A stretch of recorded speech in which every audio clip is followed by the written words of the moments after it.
Welcome back to A Course in Miracles in Practice. It really is wonderful to have you joining us again. Yes, welcome. Today, we're diving into Lesson 236. I rule my mind, which I alone must rule. Quite a statement. We're excited to explore what that means. Before we jump in, just a quick reminder, you can always check out our poll question over on Spotify. We do love hearing what you think. And you can connect with us on social media. We're at the World Harmony Project. Or feel free to send an email to acim@theworldharmonyproject.org. Perfect. Okay, let's get started with the lesson itself. All right. Lesson 236. I rule my mind, which I alone must rule. I have a kingdom I must rule. At times, it does not seem I am its king at all. It seems to triumph over me and tell me what to think and what to do and feel, and yet it has been given me to serve whatever purpose I perceive in it. My mind can only serve. Today I give it service to the Holy Spirit to employ as he sees fit. I thus direct my mind, which I alone can rule, and thus I set it free to do the will of God. Father, my mind is open to your thoughts, and closed today to every thought but yours. I rule my mind and offer it to you. Accept my gift, for it is yours to me. You know, when I first read this one, as a real newbie to the Course, I was genuinely puzzled. About what, specifically? Oh, well, about who was saying what and who was doing what. The pronouns felt like they were all over the place. You're so not alone in that. I think many people feel that way initially. Right. It's like, okay, the lesson starts with, I have a kingdom I must rule. That sounds like us talking to ourselves. Then it shifts. It does not seem I am its king at all. Still us. But now we're talking about our mind, almost like it's a separate thing acting up. And then suddenly, boom, we're addressing God directly in that final prayer. It's quite a journey in just a few lines. It's like the text switches perspectives. No wonder it can feel a bit disorienting for students. That feeling is totally valid. And, that kind of raises that always compelling question about the Course's writing style in general. You sometimes wonder if the, let's say, occasionally unclear approach might scare some students away. That's a fair point. It can seem, oddly unhelpful sometimes for a spiritual teaching that's meant to guide us clearly, right? You know what, though? Based on my experience and talking to students, while many acknowledge the writing can be unclear in places. Yeah. And some definitely spend tons of time trying to interpret specific passages. It doesn't really seem to hurt their actual practice. That's interesting. I'd agree, actually. That puzzling quality doesn't divert me either, usually. When something's this helpful in my actual experience, day to day, I don't feel the need for every single theoretical piece to fit perfectly right away. Right. You prioritize the experience. Yeah, exactly. Especially if digging into the theory feels like it could take me on a tangent, divert me from just applying it. But when I feel ready to go deeper intellectually, I do. It's a timing thing. That makes sense. And we repeat a lot of the important things anyway. Kind of like the Course lessons often do, huh? Good point. Repetition is key. Anyway, let's dig into what this lesson is actually trying to convey beyond the style. Okay. So the basic idea seems to be that our mind is like this kingdom, right? A domain we're meant to rule.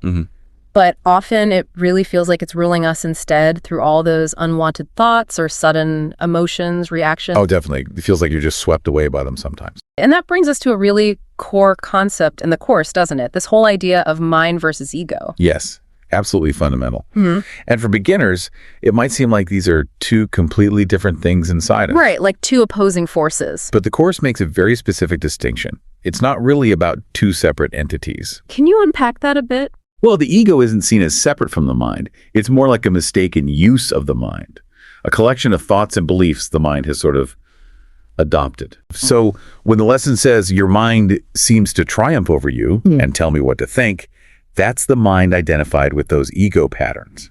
It's operating from that adopted, mistaken identity. Got it. So it's not your true authority, your true self as the decision maker that's doing the dictating. It's the mind playing the role of the ego. Precisely. Yeah. In a Course's framework, your mind, your actual mind, is the fundamental thing. It's what you are at the deepest level, connected to everything. And the ego is the set of mistaken ideas about separation and fear. A mistaken use of that fundamental mind, which leads to this really fascinating, maybe even tricky question about agency. Yes.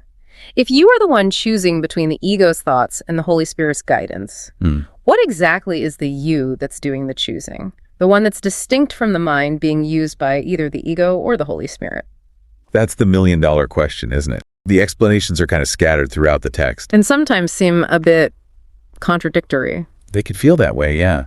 Sometimes it refers to you as the decision maker, Yeah. sort of positioned above both the ego and the Holy Spirit. Like a neutral observer making the choice. Right. Other times you're identified as the Son of God who never actually separated from sources in reality. So inherently divine and whole already. And then sometimes you're the dreamer of the world, creating your experience. Or maybe even both the dreamer and the dream simultaneously. Wow, yeah. That doesn't exactly create a neat, coherent picture, does it? It can leave you feeling a bit uncertain about who exactly is making decisions or remembering God or accepting the atonement. There's a genuine uncertainty there if you try to pin it down intellectually. But again, circling back to our earlier point, It's up to the student. it's up to you, the student, to decide if you really want or need to dig into that potential incoherence right now. Because it doesn't actually stop you from benefiting. As far as benefiting from the course's core message, forgiveness, choosing peace, this theoretical puzzle probably won't hinder you at all. You can always dig into it later, or maybe the understanding unfolds differently. I think there are good arguments both ways on focusing on theory versus experience. Definitely. A lot of students will say the intellectual stuff, the metaphysics, doesn't ultimately matter. You can totally benefit from practicing forgiveness and choosing peace without having every single metaphysical detail perfectly mapped out in your head. The shift in perception is the proof. True. But on the other hand, ignoring potential inconsistencies does have downsides too, maybe. Like what? Well, if the basic concepts don't quite make sense to someone, it could undermine their confidence in actually doing the practices. They might think, well, if this part doesn't add up, can I trust the practice? That's a fair point. And unclear ideas can sometimes maybe lead to spiritual bypassing, using the concepts to avoid dealing with things. And yeah, that's a risk too. True.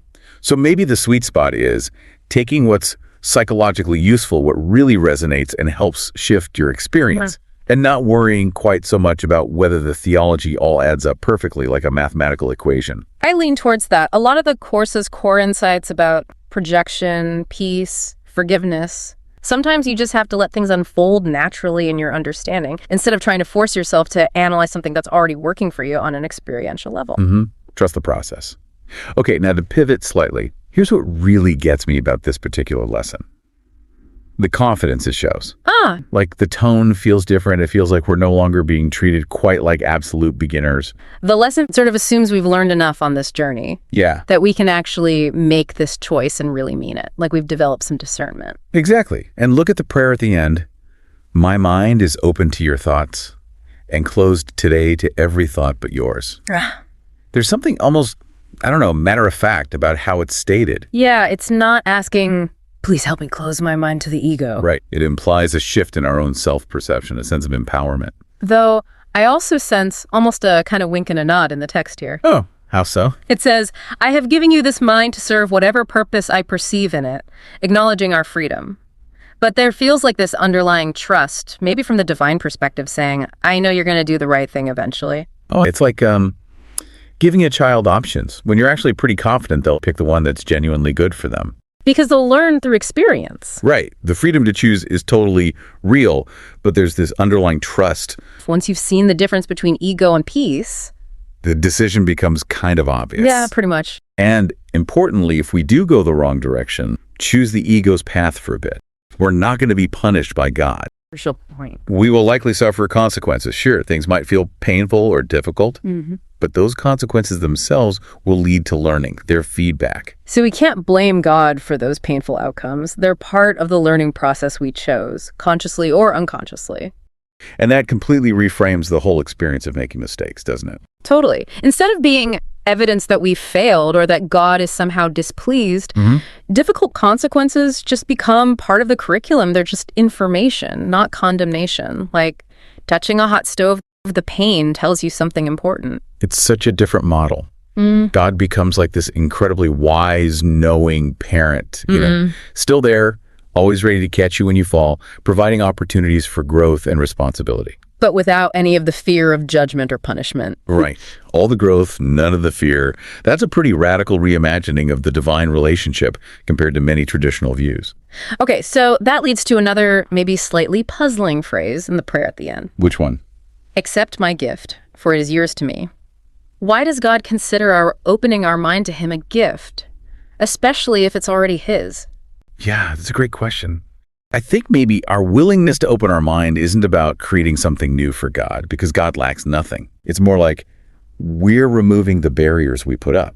Barriers there are connection, his love. So the gift is the removal of the obstacle. God sees it as a gift, not because he needs it, but maybe because our selecting love, our choosing connection over separation is just inherently precious in itself. It's valued. You know what this reminds me of? Have you ever seen those videos from the dodo? The animal rescue ones? Oh, yeah. Ones with those incredible rescue stories. Like you see these videos of, say, wounded, really traumatized animals being nursed back to health. They're so moving. And there's almost always this moment, you know, the one where the animal finally trusts their rescuer completely. Maybe it's just leaning in for the first time. Yes. Oh my gosh, those videos make me cry. That moment of trust dawning. Me too. And the look on the rescuer's face, that incredible joy, it isn't because they needed the animal's affection to feel complete, right? No, not at all. It's because they're witnessing this incredibly, almost sacred moment when deep-seated fear finally gets replaced by trust. When love finally gets recognized and received after all that pain. Oh my goodness. We're the dog. We're totally the wounded dog. Defensive little creatures who keep barking at love, pushing it away, and then wondering why we feel so alone. The whole time we're analyzing, why would God possibly consider my trust a gift, when really maybe it's just God going, oh, wonderful, look, they finally stopped cowering under the couch, they're letting me pet them. We're literally just learning not to bite the hand that feeds us. No wonder the Course talks so much about our perceptions being completely upside down. That reframe just makes everything so much more relatable. So salvation isn't some dramatic cosmic rescue operation God has to stage. It's just us, the scared little dog, finally deciding to come out from under the couch, recognizing the safety that was always there. From where we sit, yeah, accepting love feels like this enormous life-changing breakthrough. The real salvation, then, is recognizing we were never actually in danger in the first place. The whole drama of sin, guilt, punishment that was all happening in our own fearful minds like a bad dream. While God was just there, patiently waiting, holding the space for us to stop withdrawing and wake up. So when this lesson talks about ruling your mind and offering it to God, that is the salvation process in action. So salvation isn't God rescuing you from some external threat out there. Yes. It's you recognizing that the threat itself was never real. It was internal. It's that shift from thinking I need to be saved to realizing, oh, I was never actually lost. And the gift you're offering God in that sense is just your willingness to finally stop believing in your own separation and danger. We're not being saved from anything external. We're being saved from our own mistaken beliefs about what we are and what reality is, from the prison of our own making. Okay, that clarifies the gift idea beautifully. Now let's also talk about the use of the word kingdom here. Right, because the Course uses that term a lot. It does. It talks about the kingdom of heaven throughout, but usually it seems to describe the natural state of the sonship, you know, that unified Christ mind that's one with God. Our true reality. The text says things like, the kingdom of heaven is you, and the kingdom is the dwelling place of the Son of God. It sounds like a state of being, of oneness. Right, and it uses that kingdom language with slightly different nuances sometimes. Sometimes it's emphasizing that all minds are inherently part of it. Or that extending love is extending the kingdom. Exactly. Or that the kingdom is actually present right now, but we can be unaware of it because of the ego's filter. But it always seems to point back to the nature of mind, oneness, and true knowledge. Okay, so connecting that back to lesson 236, when it suddenly says, I have a kingdom I must rule. We're being called to take responsibility for our participation in the kingdom, how our individual mind relates to that universal reality. Wow, okay. That reframes the whole lesson again. So instead of thinking, oh no, I need to control all my chaotic thoughts, it becomes more like, I need to remember that my mind is the kingdom, inherently peaceful and connected, and govern it accordingly. Yes. And the confusion, the rebellion, the feeling of being ruled that isn't your mind fundamentally fighting against you. It's just your mind forgetting its true nature, forgetting it is the kingdom. Acting out from that place of forgetfulness. Exactly.